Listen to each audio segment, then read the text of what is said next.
Hello, welcome back to another Maximum Power Up Super Play review / look back.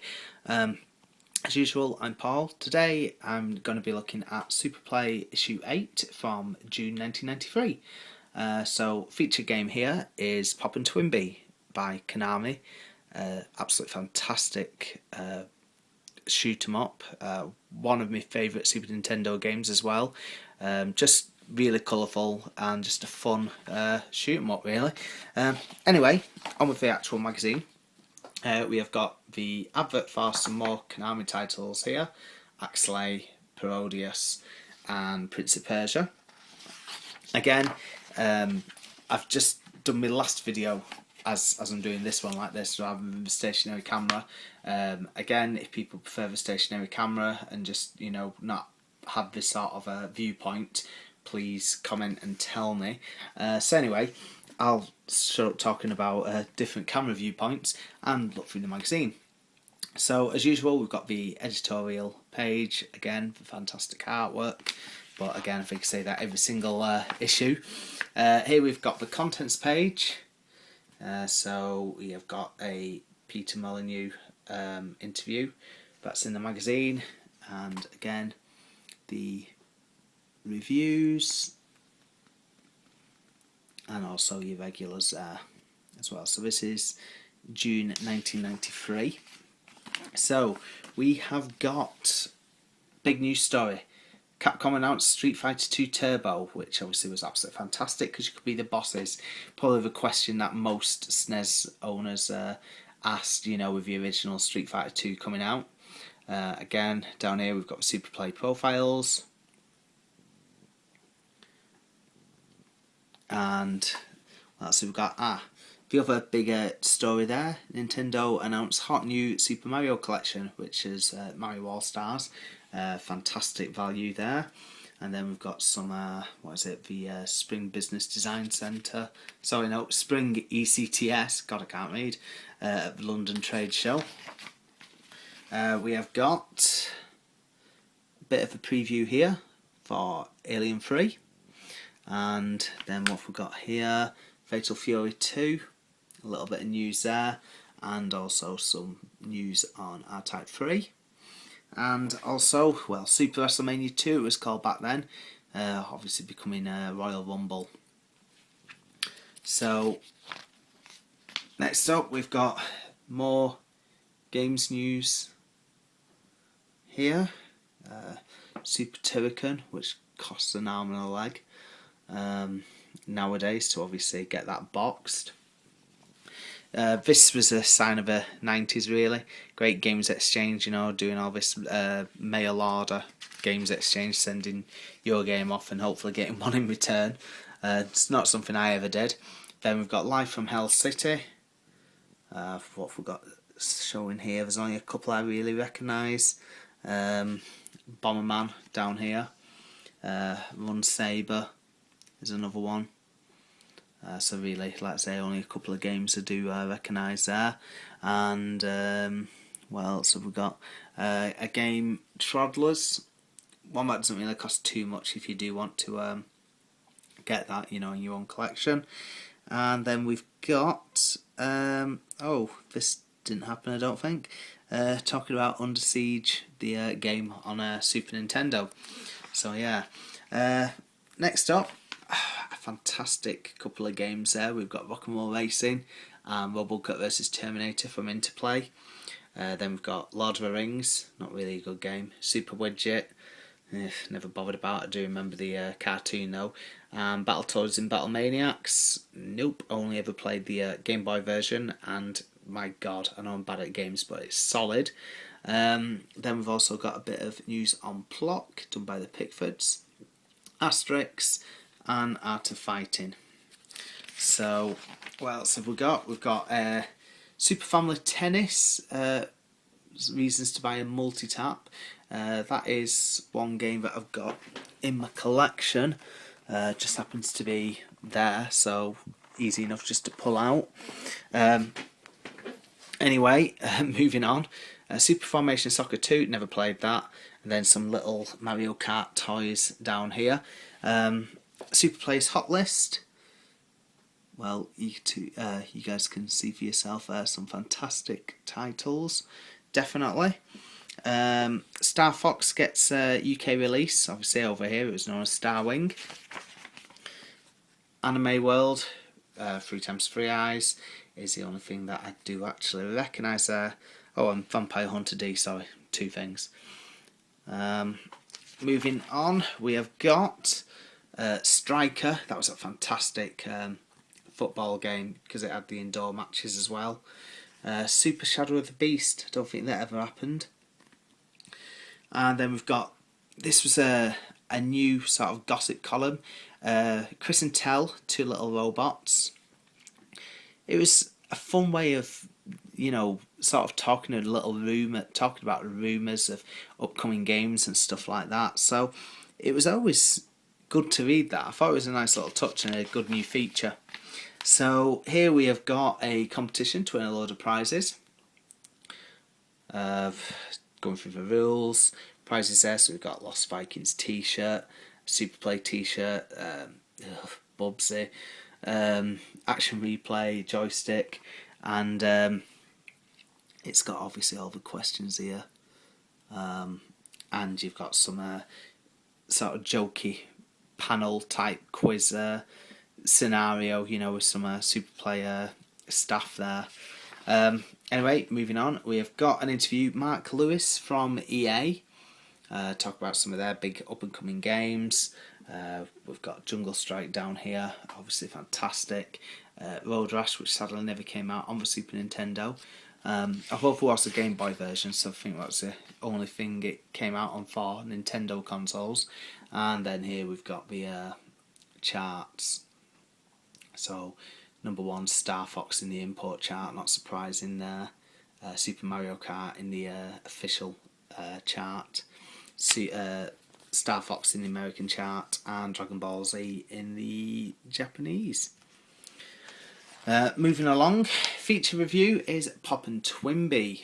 Like I say, absolutely fantastic game. I'm sure a lot of you actually played it. I mean, I'm not mad on the shoot 'em ups, but this is one that I've always liked. I think they did the Rainbow Bell Adventure. I seem to remember that being a bit more of a platformer type thing.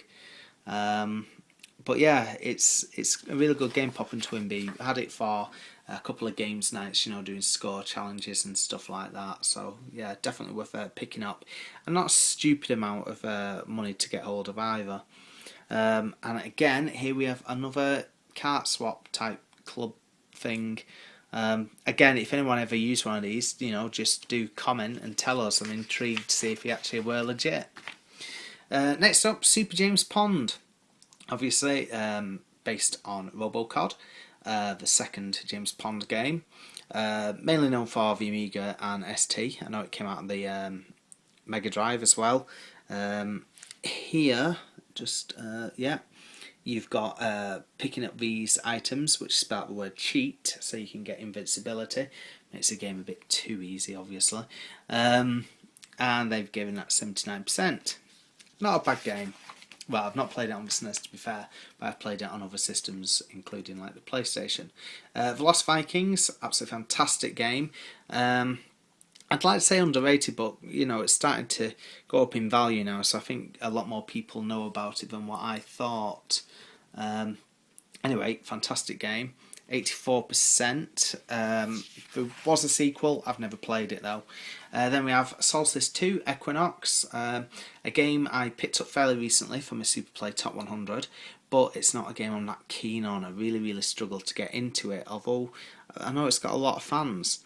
So having a look down here, obviously it's got a very good rating, down at 90%. So it's highly loved type thing, but it's just something I really struggle with.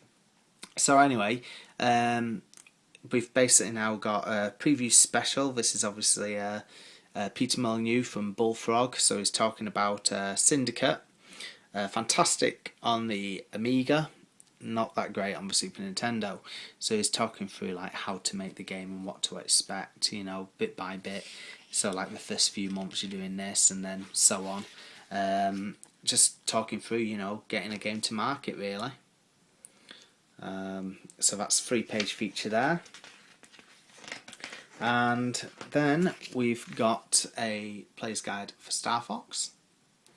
Like I mentioned in a couple of videos ago, when it was a Star Fox review, you could go different ways through the levels as well, which made it, you know, a nice touch, gave it a bit of a replay, well, the replay factor.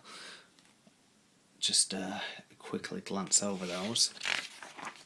Christ, there is quite a few pages on this. It's going into a lot of detail through every single level, and including the secret levels as well. But I suppose you didn't have the internet back then, so to have such a massive guide was absolutely fantastic.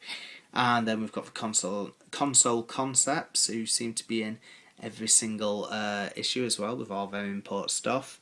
And then we have got, next up, a driving special. So the best driving games so far, we've got Human Grand Prix, that was reviewed in issue 4 of Super Play, Super F1 Circus, F-Zero, Super Mario Kart. So again, you know, some really big popular ones there. Now this game, Nigel Mansell F1 Challenge, doesn't cost that much. You can still get this quite cheap. You know, if you want a cart only, it's more or less next to nothing. And even box versions, you know, cheap as well. And they've given that 85%. And they've also got a nice little chart here. Top 30 people with moustaches. Mario #1, obviously. And also Prince and Asterix and Danny Glover. Anyway, that's nothing to do with games really. Then we've got Exhaust Heat 2. Again, like I've said many times, I'm not really into me driving games. 83% though. F1 Grand Prix Part 2, 52%. Super F1 Hero, 49%. So obviously we're getting worse. We've got an advert here for Games Master, with Batman Returns on the cover. I do remember buying that first time. Dragon Ball Z, which, like I just mentioned, was #1 in the Japanese chart. 73% they gave that. And then a one-on-one beat-em-up called Dead Dance. Again, I have owned this years ago. Well, back when I originally had the Super Nintendo. So again, a few different fighters to choose from. Giving it 78%. So not too bad really. Anyone who bought magazines back at the time maybe remember this little comic strip. Again, it's Here's Toby.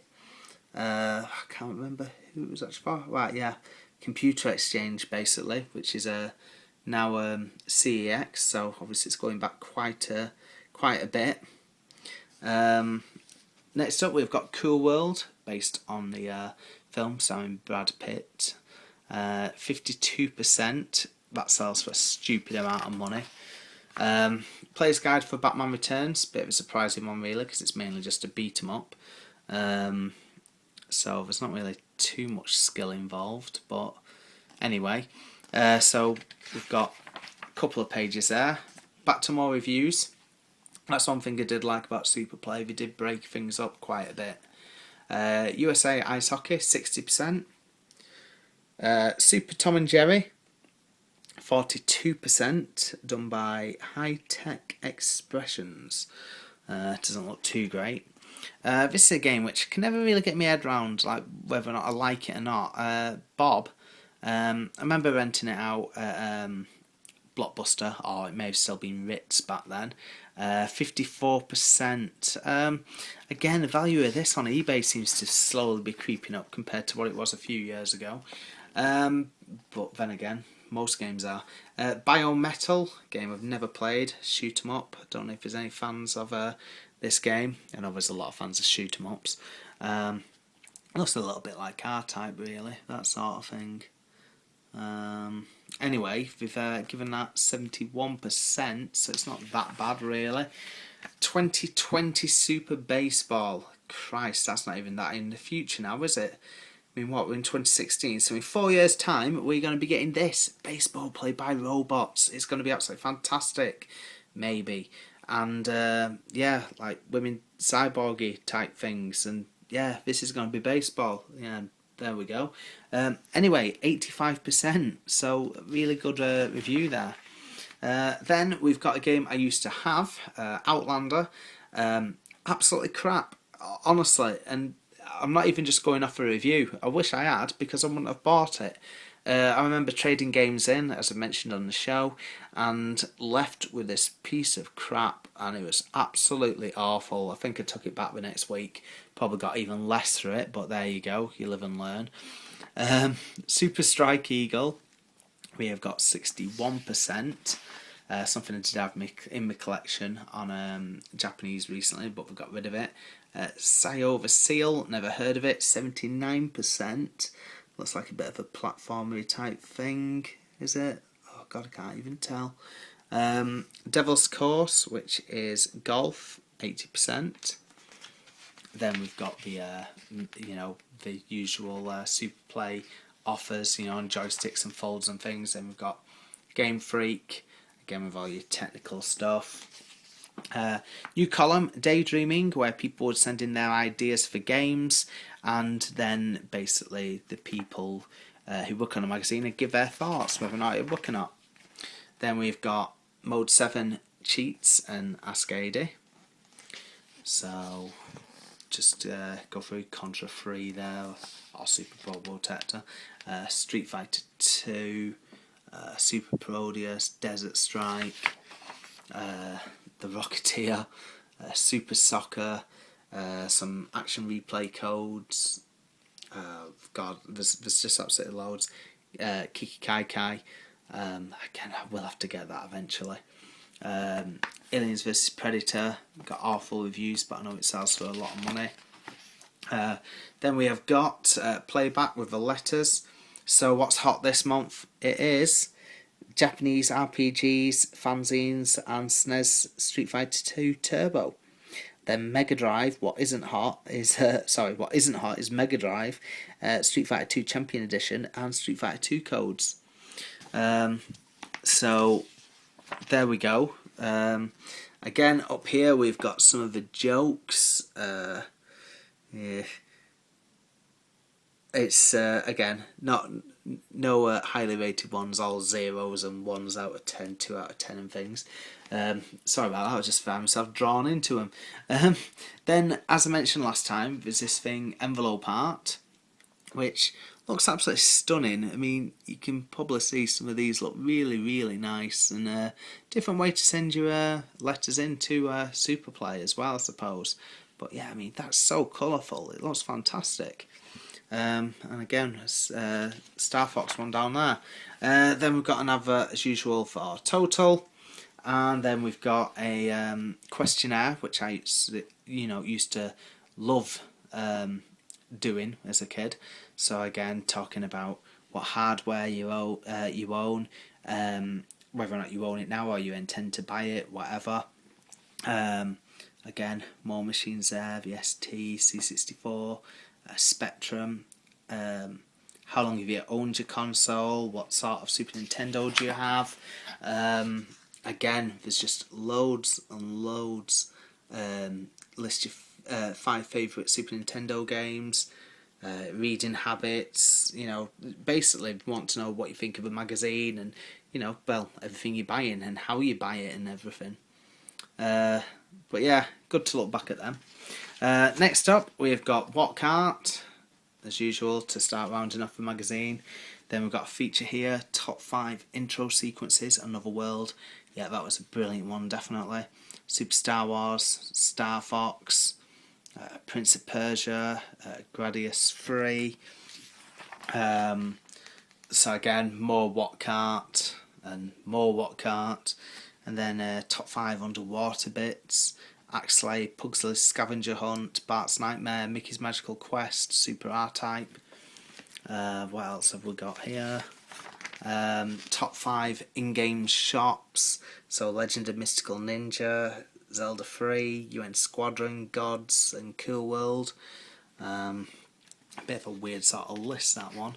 So that's like the end of What Cart.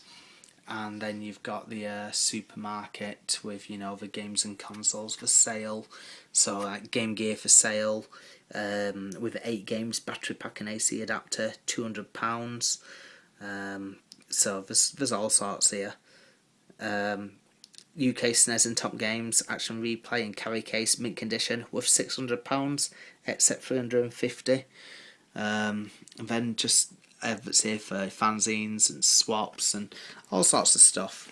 You know, it was basically a bit like Loot years ago, something that I've mentioned on the show. So again, we've got Nico saying, come on, subscribe. Remember me, Superplay haven't. That Tiger got a load of crap from the Superplay team. Really, really did. But as we go through the issues, you'll see his downfall. And yeah, really, that's it. So the next month page, and then next to it, an advert for Tiny Toons Buster Bust Loose. So that's that, and that was issue 8 of Superplay. Okay, thanks for watching. Please comment, and I'll see you soon. Thanks a lot. Bye.